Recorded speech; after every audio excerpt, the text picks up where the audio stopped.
This is Dateline News and Conversation.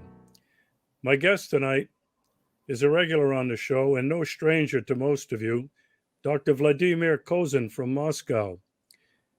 We're going to be talking about uh, Foreign Minister Sergey Lavrov spoke at the United Nations Security Council because Russia is chairing the Security Council for this month of April. Mhm. There's been a lot of scandal, in my opinion, surrounding the United States Security Council and how it's treating Russia and China, by the way. So we'll talk about the speech that he gave, which I think was, wow, so straightforward and powerful. And then we're going to talk about the situation in Ukraine.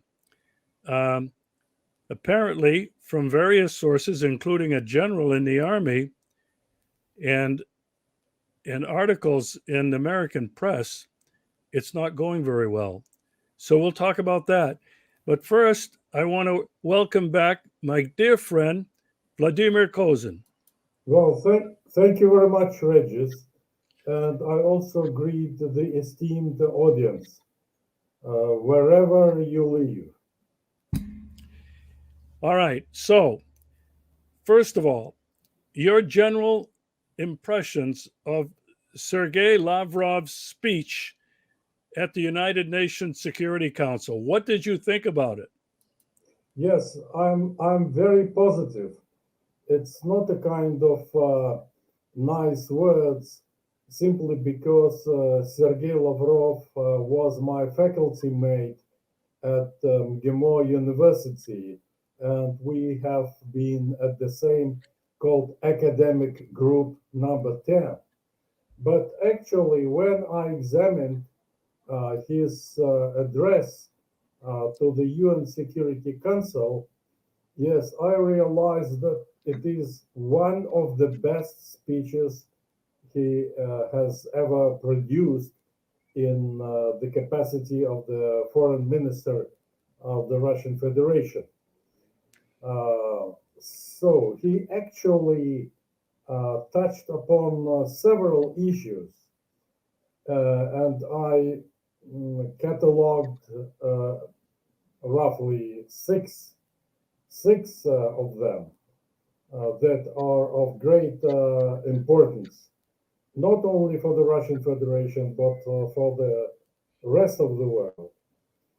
Number one is that he tried to avoid Western majority in the world. The term that was used very frequently on the globe in many speeches and research papers, etc. But he justifiably referred to such term as Western minority, amounting 1 billion people living in NATO countries, now 31, and in the European Union, numbering 27 nations. You know, just everybody knows that sometimes it's not the same numbers, the same states that are included in both organizations I said, the EU and NATO alliance, because some of them are NATO member states, but not European member states like Turkey, and the UK just withdraw from the European Union, but still it's in NATO community. The second idea he Sergey Lavrov put forward during the session, during the meeting, that he actually canceled the rules-based order created by NATO and the European Union member states instead of sticking to a much wider term called international law and the United Nations Charter. Sergey Lavrov also stressed that the epoch of unilateralism headed by the United States of America is over, and it should be based on multilateralism pattern. And the most interesting fact that the majority of the world population and member states is against the second option, multilateralism instead of unilateralism. The third idea that was articulated that he advocated the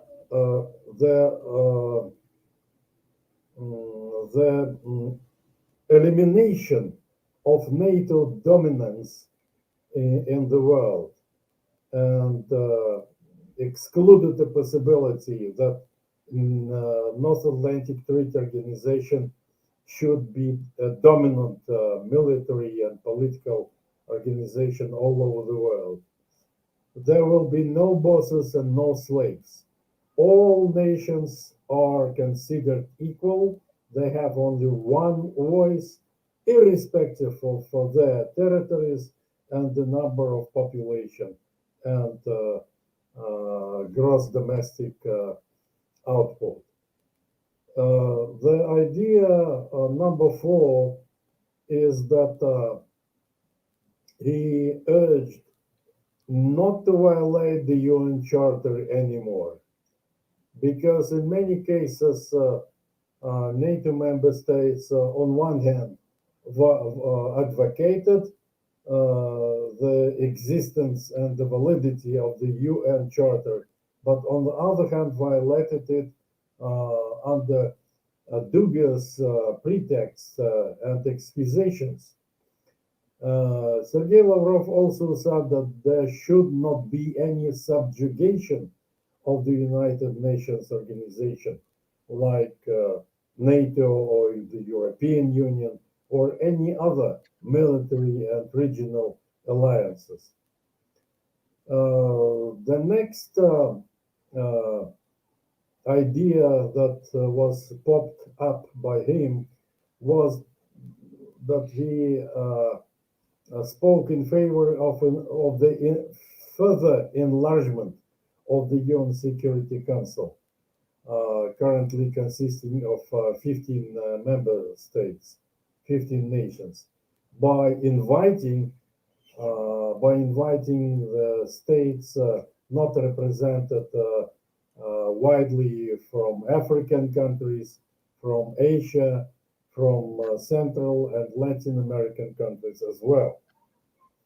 And point number 6, he touched upon the developments in Ukraine, naturally, and he was resolutely in favor of the cessation of cancellation of a combined Ukrainian slash NATO armed aggression against the Russian Federation, and the end of attacks against Russian populated 5 territories that have recently, last October, joined the Russian Federation absolutely voluntarily, without any intimidation, without any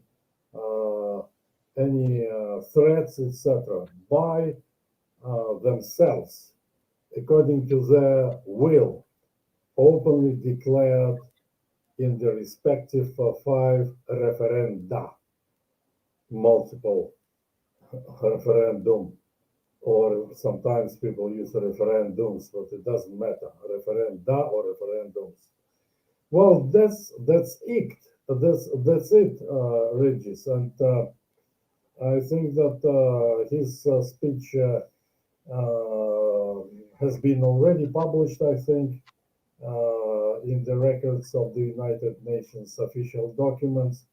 If not, People can find it in Russian, original language, and in English, and in some other foreign languages at the internet website of the Russian Foreign Ministry. Besides Russian and English, they usually translate important speeches and documents in French, German, Spanish, Chinese, and Arabic. Yes, Regis, now it's your turn. Well, I was really impressed as well with his speech. I think he's a very gifted diplomat, and I think he is without peer right now on the global stage.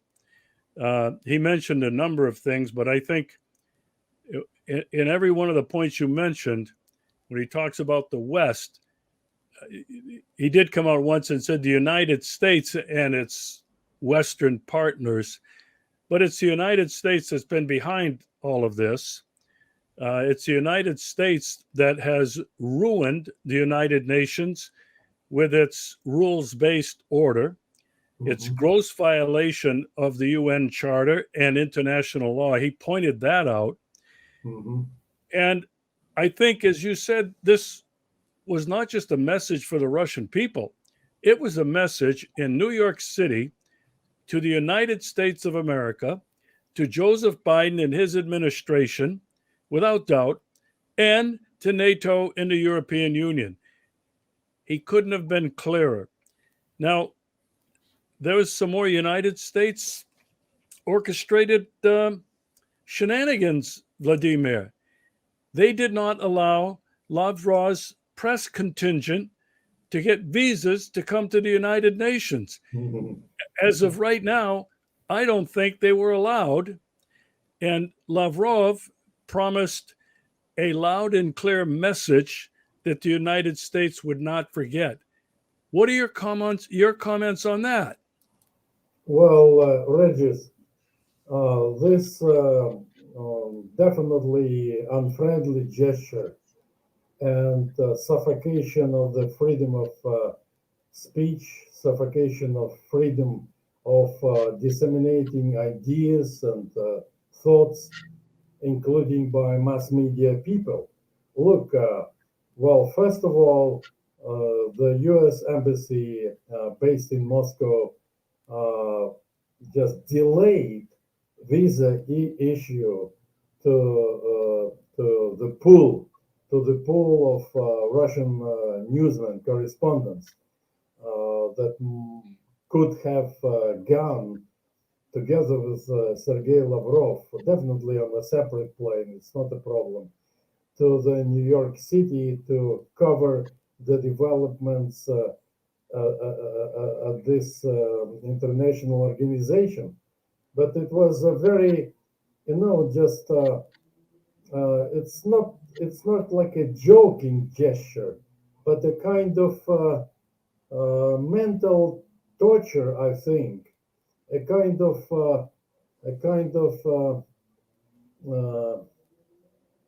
dishonesty to give a warning to the Russian Foreign Ministry in Moscow that the United States of America is ready to issue the respective visas to Russian newsmen going to the United States to attend the United Nations deliberations, just at the same moment when Lavrov's and other planes with the Russian delegation lift off and vanished in the sky of Moscow in the direction to the New York City. So it was too late. Why not to give earlier? It's a handful of persons known to everybody. Why? Simply they would like to, the American chieftains in the State Department simply decided not to let people know what Lavrov is thinking, what he is saying, what is going to visit and to say to UN officials like the UN Secretary General, Mr. Antonio Guterres, etc., etc. Because we have two correspondents in New York City, Bogdanov and Davidov, if I'm not mistaken, a TV correspondent, one TASS correspondent. But that's actually not enough because we have plenty of national channels, TV channels, and radio stations in Moscow, and federal newspapers, still very popular, of different thoughts and ideas. So it's very bad phenomenon. It's a very bad example. Well, we will respond. I don't know in what way, but Russian officials from the Russian Ministry of Foreign Affairs already said that we will try to find a responsive step to answer to such unfriendly gesture. And Regis, one more remark from myself, though you have not asked me, but also the news came from the Russian embassy in Washington, D.C. Ambassador of Russia, Anatoly Antonov, lamented that the U.S. officials have not permitted the embassy staff members to lay the wreath at the Arlington Cemetery. Am I right to pronouncing this? Yes. Arlington Cemetery, military cemetery, right? Right. Just to play the wreath with at the tombs of the American soldiers and officers who died and who met in April 1945 on the Elbe River in Germany, a little bit earlier than the Second World War just ended in Europe on the 8th of May, sorry, and in Russia we celebrated on the 9th of May. Yes, it happened on the 9th of May, 1945. So we met on Elbe River, on the banks of the Elbe River in Germany, because we are fighting against the same enemy, neo-Nazism, German Nazism. But see, history is out laughing nowadays that the United States of America, instead of denouncing neo-Nazi in Ukraine, just supporting them against us. So it's a U-turn. It's a 180 degrees turn from the positive factor when we were allies during the Second World War and now became just die-hard enemies in April 2023. Regis? Yeah. And talking about Ukraine, Lavrov did say this is not a war with Ukraine, about Ukraine. It's really a war with Russia. And everybody Yes. knows that now. It's pretty clear to Yeah. everybody. So I want to ask your opinion because I read 3 articles today. Mhm. One of them from Russia that said a Ukrainian general, he's a Sergey Melnik, he Mhm. said Kiev needs up to 6 times more troops and firepower for its Mhm. counteroffensive to succeed. He said we need more troops, ammunition, and equipment to continue its military conflict with Moscow. Do you Yeah. think that that's a fact? Do you think that this is just fake news? Because others have been reporting the same thing as well, and we'll talk about them in just a moment. But what about this General Melnik? Yeah. Well, the problem is that the current Ukrainian armed forces are very weak. It's their morale is very low. People do not want to fight. They do not understand what for they are fighting. Against the Russian Federation, its immediate neighbor, and against Russians, uh, according to their nationality, but they were previously Ukrainian citizens and lived in Donbass, in Zaporozhye, in Kherson, and on the Crimean Peninsula. They don't understand. And Ukrainians are sick and tired of this aggression they started, and the aggression that was initiated by NATO alliance purposefully against the Russian Federation. There was not any rationality behind this military drive against Donbass and other republics or regions in Ukraine. And instead of just canceling this kind of attacks and recognizing that both two republics in Donbass, Kherson region, Zaporozhye region, then Crimean Republic, are historic lands of the Russian Empire. Recently, we celebrated the 240th anniversary of the accession of Crimean Peninsula to the Russian Empire. You're right. So instead of recognizing this fact and giving people a chance to live in another place where Russian language will be honored, culture norms will be protected, then religious believers will be also honored and supported, while family ties will be maintained, etc., etc. Zelensky started a large-scale aggression. Initially, it was a proxy war because Ukraine was alone.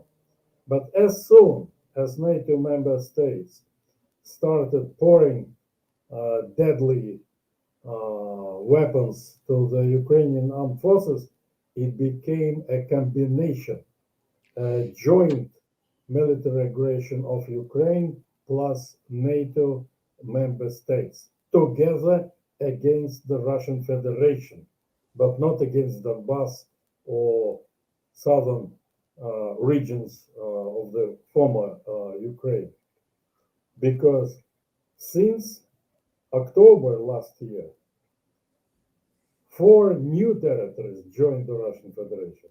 Crimea joined nearly 9 years ago in 2014.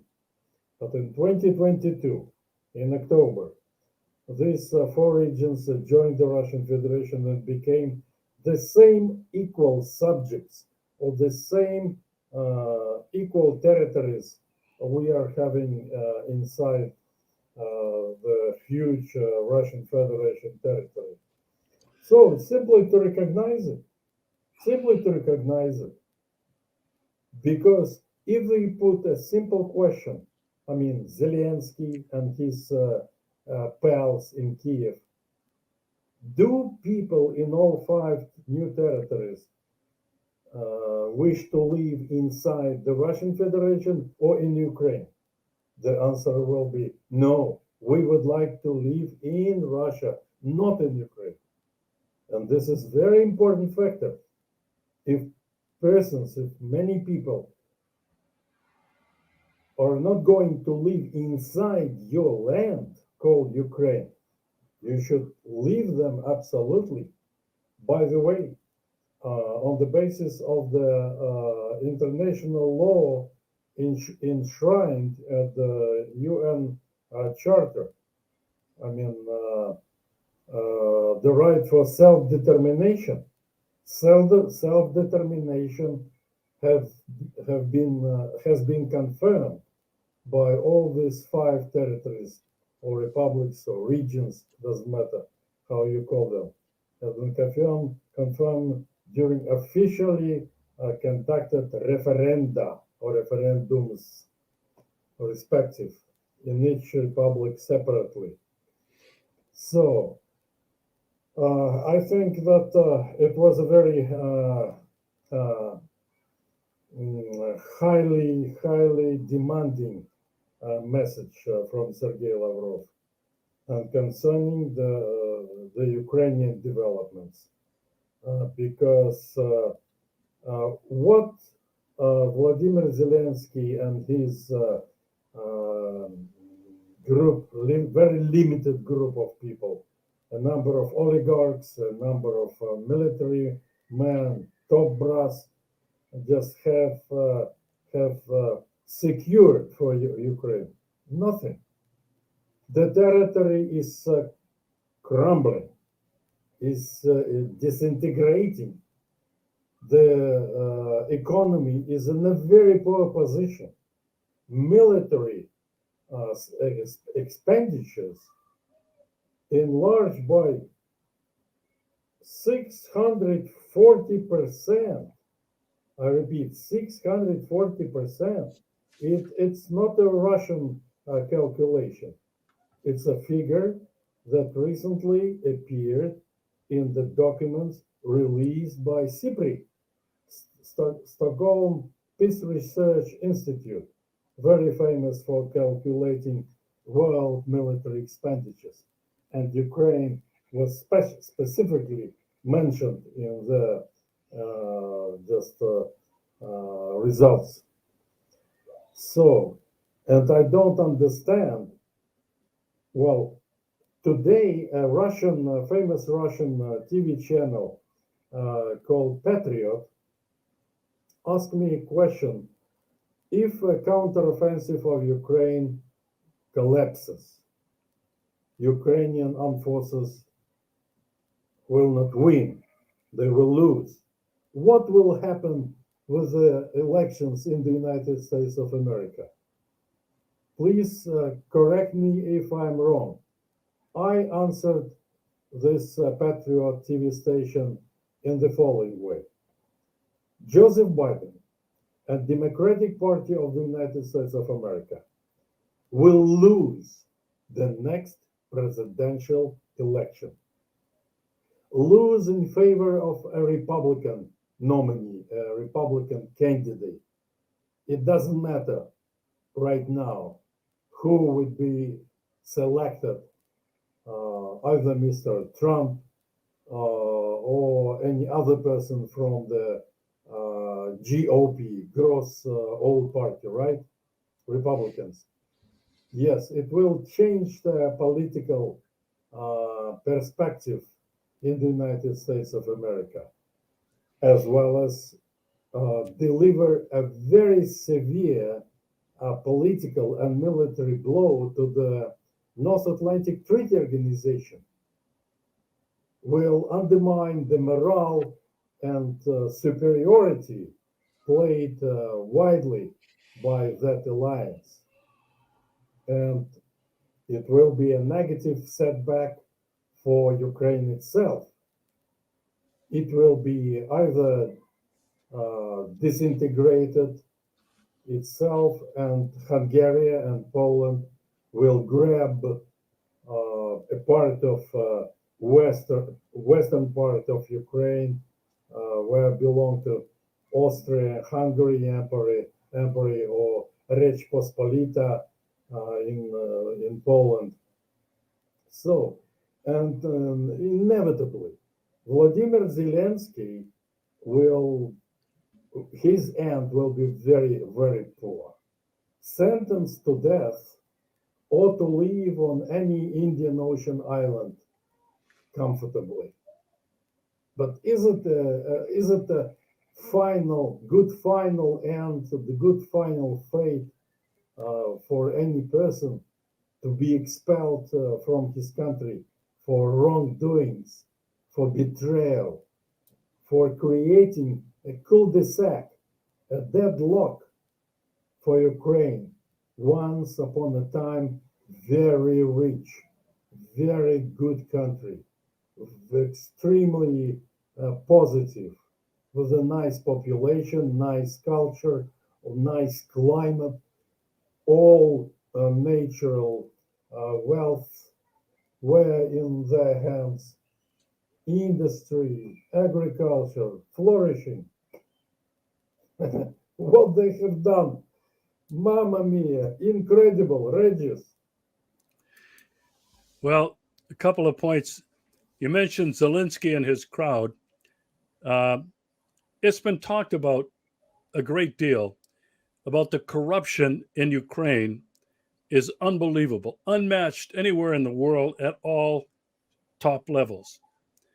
Now, Seymour Hersh got an Yeah. insider tip that Zelensky and some oligarchs and maybe top military officials have skimmed off $400 million in the last year.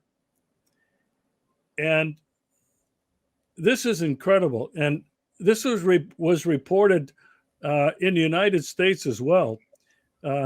Even though Seymour Hersh is banned from most publications, it did get out there.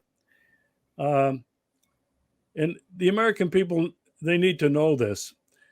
So the other point that you mentioned was the upcoming American election. Joe Biden announced today, I guess it was today or yesterday, he is going to run, but 82% of the American people don't want him to run anymore. The article in Politico said people feel he doesn't have the stamina. Well, you know, he's falling down, going up and down stairs. He falls off his bicycle. He has a hard time to move. And he's also suffering from some advanced stages of dementia, which many doctors and psychiatrists have pointed out. He doesn't have it all there. He's made stupid errors. And speaking off the cuff, he's making no sense, and people are laughing at him. They call it gaffes. Well, Robert F. Kennedy Jr., the son, the nephew of John Kennedy and the son of Robert Kennedy Sr., his father, has declared he's running against Biden. Now, the speculation over here is going wild because Kennedy will obviously have a great deal of support on both sides of the aisle, Republican and Democrat, because he's addressing all of the problems that America is facing at home and abroad. And I don't know if Biden's handlers are going to hide him away again in his basement so that he won't go out and be in front of the American public except where there's favorable crowds.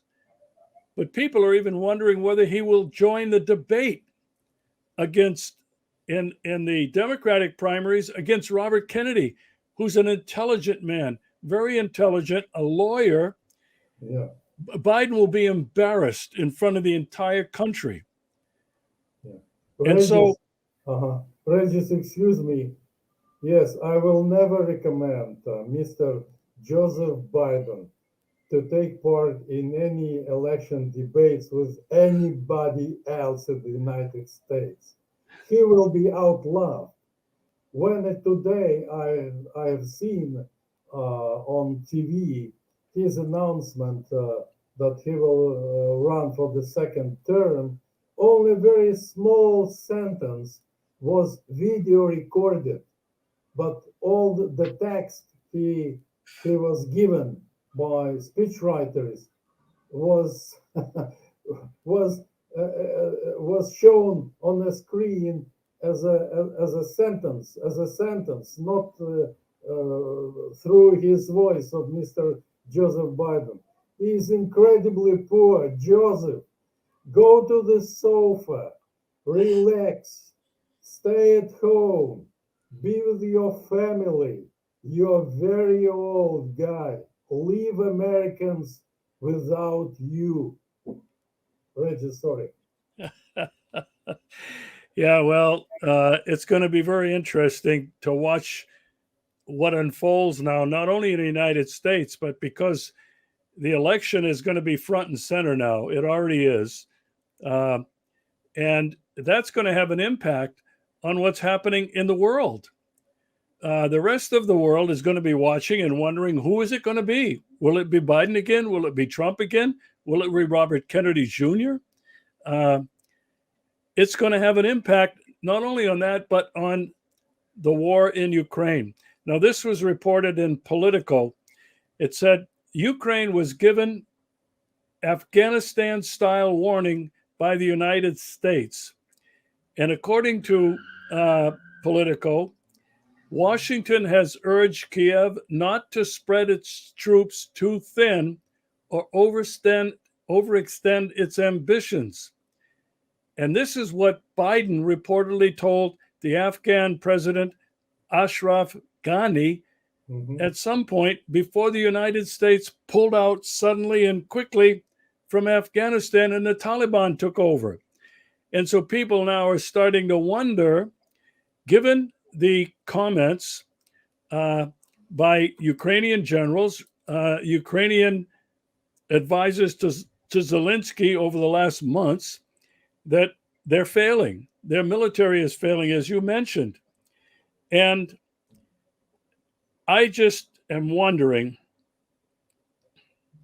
how long the United States can continue printing billions of dollars to give to Ukraine in a losing effort. As we're talking about this, what this is going to do, and you mentioned it, to the reputation of the United States and NATO and the EU is destroy it. It will destroy not only the reputation of their economy, it's destroying their influence around the world. And the only thing that the United States has, using its vassals in NATO and the EU, is military force and color revolutions and the threat of sanctions. That's it. They don't have any other tools to engage in diplomacy. Now, there's another article in the Washington Post, and the Washington Post now has been coming out with little bits of truth here and there. And it said that the United States controls Ukrainian operations, and that the United States told Kiev, do not attempt to strike at Moscow, at St. Petersburg, because the United States, according to insiders, were afraid that this would trigger the nuclear war. Your thoughts on that, Vladimir? Yes, Regis, it's quite possible. It's quite possible because we will never tolerate if Kiev attacks Moscow or St. Petersburg or any other big cities.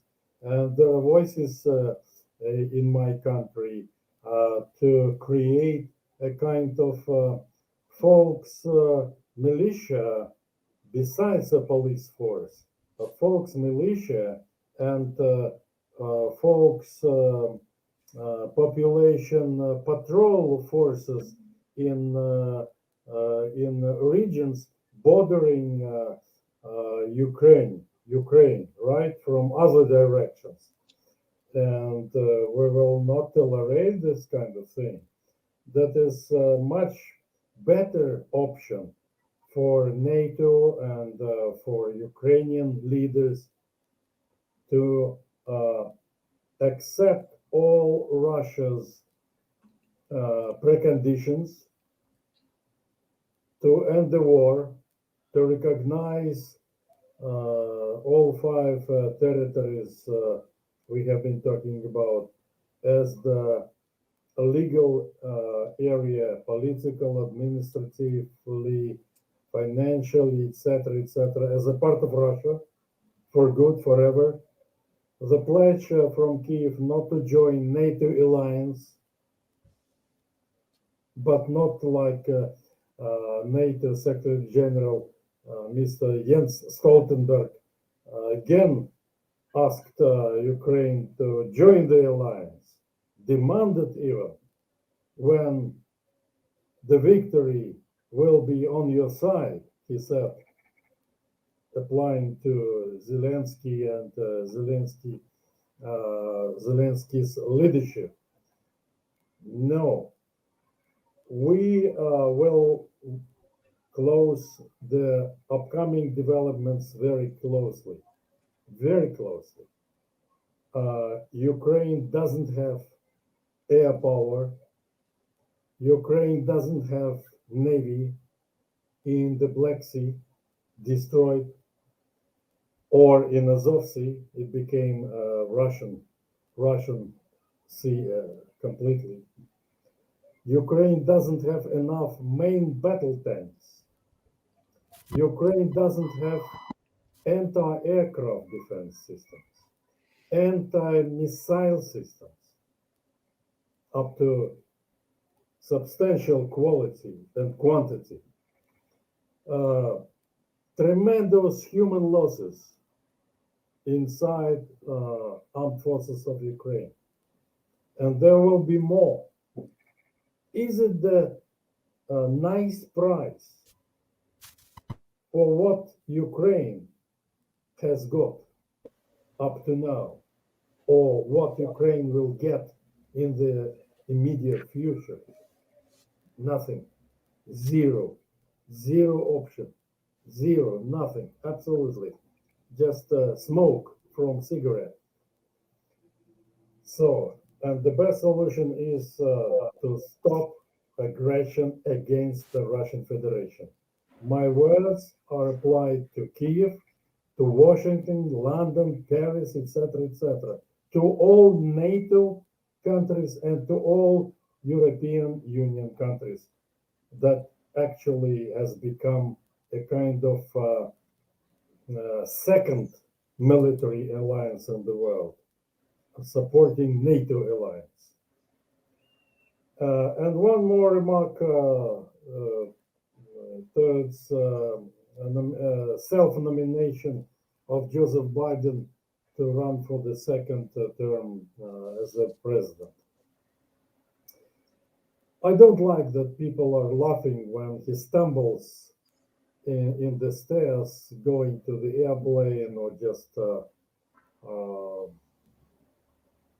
fell down from the bike, from bicycles. I don't like. He's an old man.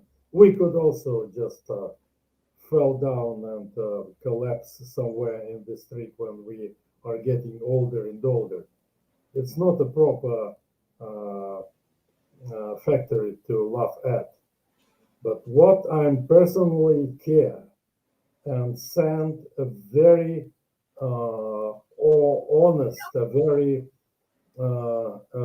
important message to the outside world and to the Russian Federation and to the Ukrainians and to the United States of America. That Joseph Biden, it doesn't matter how fragile he is number one in the United States responsible to press nuclear button start, lift off. I mean, nuclear missiles, nuclear forces. He can unilaterally, upon his discretion, to use nuclear weapons against any enemy the United States so desires. That is very dangerous. And if he wins the next presidential election, God forbids, this threat of using nukes at the discretion, at the will of a ill person, an old daddy, is very dangerous. Is very dangerous, rather more dangerous than any political whispers and statements made by academics from academic community, from politicians, from lawmakers, etc., etc. because it's a real threat, and we cannot forget about such a gloomy possibility of Armageddon type. Regis? Well, Vladimir, I have one more question, and a brief answer is really all that's needed. It's been reported, but not confirmed until just recently, apparently, that Russia used, I think it's Kinzhal missile to Kinjal. Kinjal. Kinzhal, Kinjal. to Dagger. destroy Dagger in English. an Kinjal, it underground means dagger in English. dagger. Dagger in English, Yeah. right. Go ahead. So it's been reported and not confirmed until just recently that this missile struck this underground bunker, deep underground, and eliminated 300 top commanders, advisors from the United States and other countries. Can you confirm that? Yes, I've heard the same kind of news. And this news is not for the first time. Previously, at the beginning of the special military operation, the same missile called Kinjal or dagger in English just penetrated into a highly protected, buried deep in the ground, a kind of ammunition depot, ammunition collecting point, and exploded very easily because having a huge hypersonic speed, it is capable to penetrate without any explosives, without any high explosives on board, but using kinetic power to penetrate deep into concrete, into ground, into the earth, deep inside the highly protected facilities, military facilities, command and control systems, and warehouses with packs of ammunition, etc. And after penetrating, it explodes inside. Normal, conventional high explosives.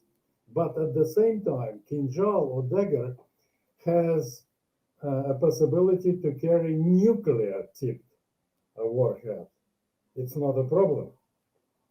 But we are using, and we have used several times already, and we do not use such missiles frequently because they are very wealthy and very expensive for us.